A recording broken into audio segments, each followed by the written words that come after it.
Hello and welcome to Cartoonist Kayfabe. My name is Jim Rugg. I'm Ed Piskor. Before we begin, I want to remind everybody that we do have a Cartoonist Kayfabe Patreon now available. 3 different levels there, and the top level, King Kayfaber, gives you access to this actual recording. We're having a conversation with the King Kayfabers right now as we speak. The various levels do include access to the videos early ahead of time, give you a leg up on the kayfabe effect. If you see a book before everybody else sees the video, you'll be able to get it at the best prices, and we have had videos where books just completely disappear or the prices skyrocket. So check out Cartoonist Kayfabe's Patreon and see if one of those levels fits you. Also, Cartoonist Kayfabe is brought to you by the books that we make. You can see our bibliography here. I have Hulk Grand Design, Street Angel Deadly Scroll Live, and The Plain Jane's available in print now. My next book is Street Angel Princess of Poverty. This will be out later this spring from Image Comics, and it will collect all of the Street Angel comics that are not in Deadly Scroll Live. So a perfect set to complete your Street Angel collection. Ed Piskor has Red Room, X-Men Grand Design, Hip Hop Family Tree, and WYSIWYG. Huge announcement on Hip Hop Family Tree. There's an omnibus coming out later this year. You want to pre-order that one now? 140 extra pages in that. So an amazing book if you've missed any of those volumes, or if you're looking for the perfect gift for a friend, that is the place to start. And Ed Piskor's Red Room Crypto Killers. Issues 1 and 2 are now available for pre-order. These will be coming out in a couple of months, but you can see the cover previews here. This is the standard cover.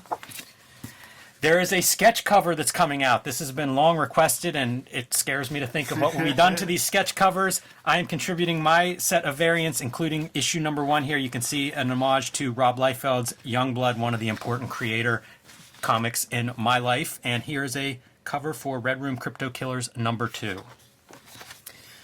All right, so on to today's video, Judge Dredd, Heavy Metal Dredd. And the reason that I scooped this book up, Simon Bisley doing about half the artwork in this issue. This was done late 80s, early 90s time frame, so before Judgment on Gotham, the Batman Judge Dredd crossover that Bisley painted. See our video on that one to see more great Judge Dredd, Simon Bisley artwork. Yeah, before he came to the States, really.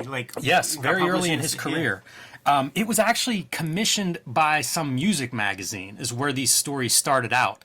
And eventually they find their way into the magazine, the Judge Dredd magazine, and controversial because of their violence. So think about that for a minute, everybody at home.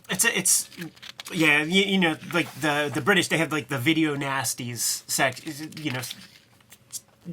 movies that are on that list, and it's stuff that we consider placid and like not that big of a deal. So like violence, you know, that's the whole shtick, right? Like titties and stuff, cool. Violence, no.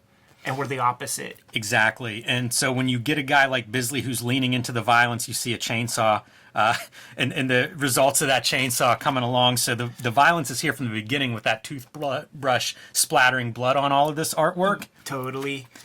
They're all somewhat music themed, not the best stories. You know, these stories don't stand out to me at all. Like, I am here for the Bisley art. Yeah, totally. And it's pulling his nose off. Yeah, it you know, it's abuses traditional comics making, like establishing shots, backgrounds, things like forget that. Like that's all out of here, man. You're drawing ghastly, crazy imagery like that right there. That's a burn victim face. Like I know the reference to that. I feel like, man, like that. I think that's a real human. Yeah, it's funny. It looks like a name might have been removed here. This is a reference to the Who's. Tommy Who is your name in the title, and I don't see it here. So it makes me wonder if that was something that maybe someone said, you know what, you're not reprinting that name. There is a story in the Future Shock documentary where he put the name of a dentist, and the office was adjacent to the 2000 AD offices. So like the chances of this guy seeing it was like so good. And they had to like destroy plates and scratch films and all kinds of shit to make sure that this never comes out. Like, I wonder if it's that. But dude, what we're getting here is cartooning in paint. That's exactly right. And you just never got much of that before. You would have your Sienkiewicz, but he would be playing it kind of straight. It's the piece that I love in Bisley's work. Because you get this stuff, this guy's head just exploding as he's playing.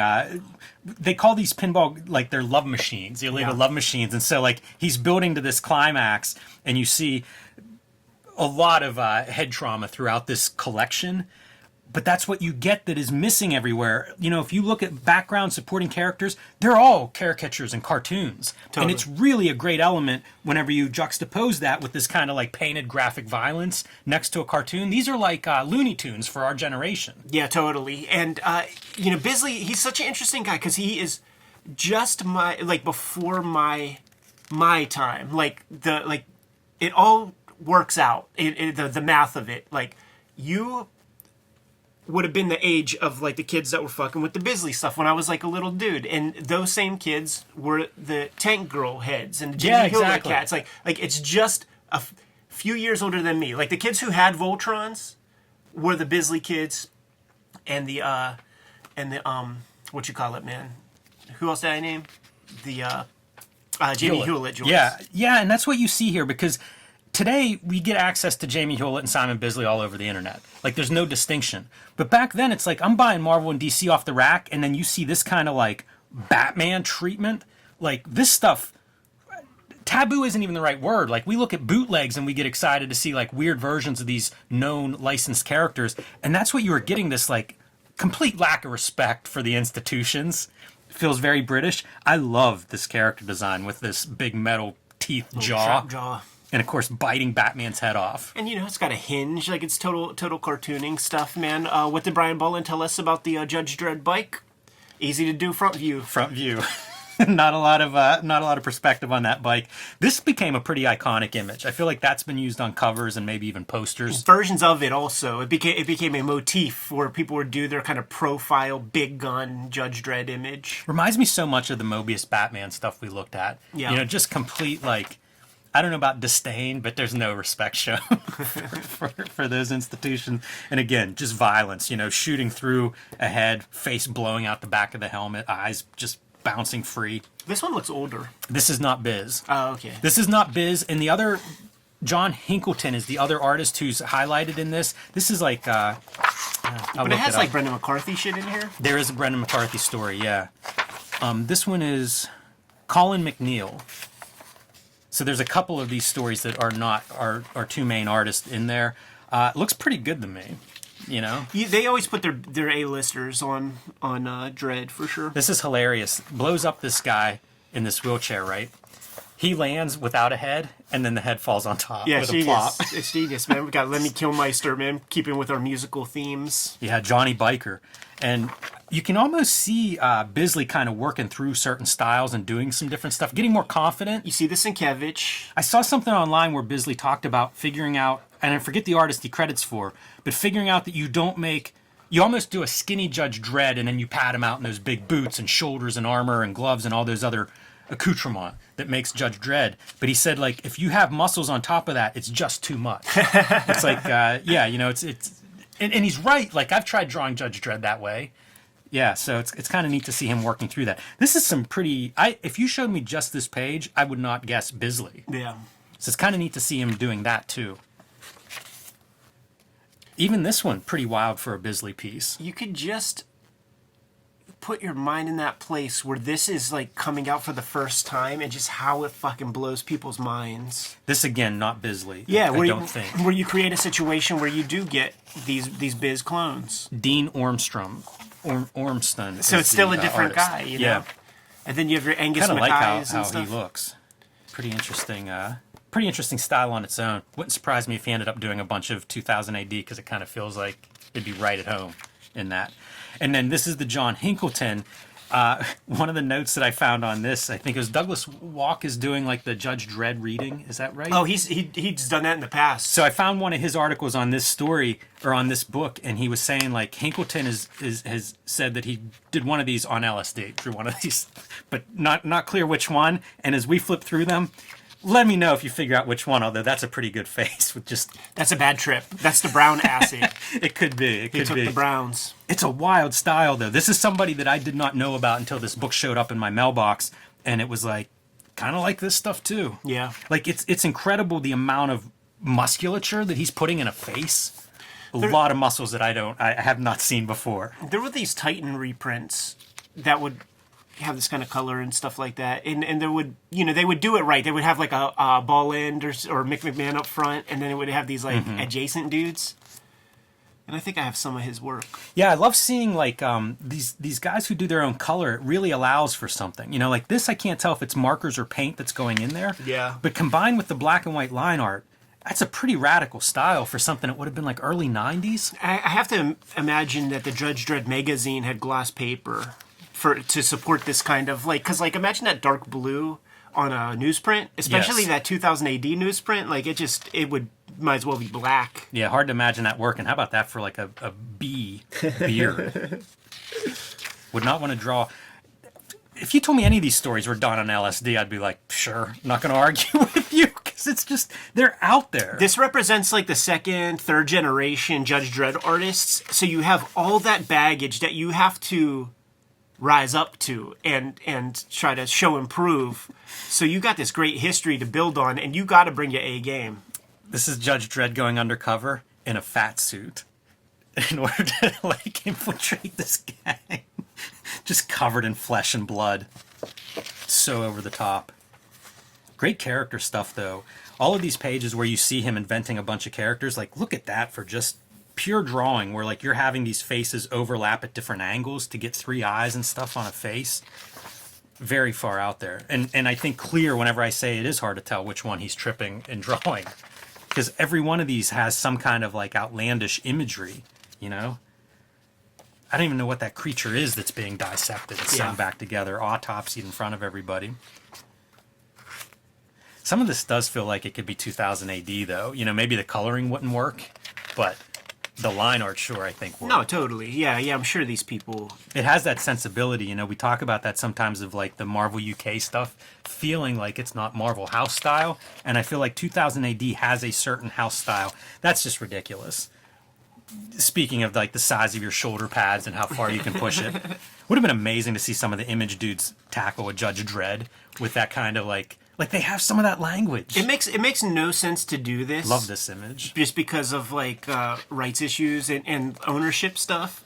But I always thought it would be fun to like do the American invasion of 2000 AD and do our own like deconstructions of the Strontium Dog and Judge Dredd and stuff, but I would never bother because they own it. Yeah, right. Like I'm a comic maker, so I have to own the stuff that I make. When you think of all the bootleg stuff that we've seen, it's hard to believe there's not a fun doujinshi bootleg of 2000 AD. You know, they probably... And we're back to Bisley, by the way, so... They probably copy protected it by making that fucking costume so hard to draw.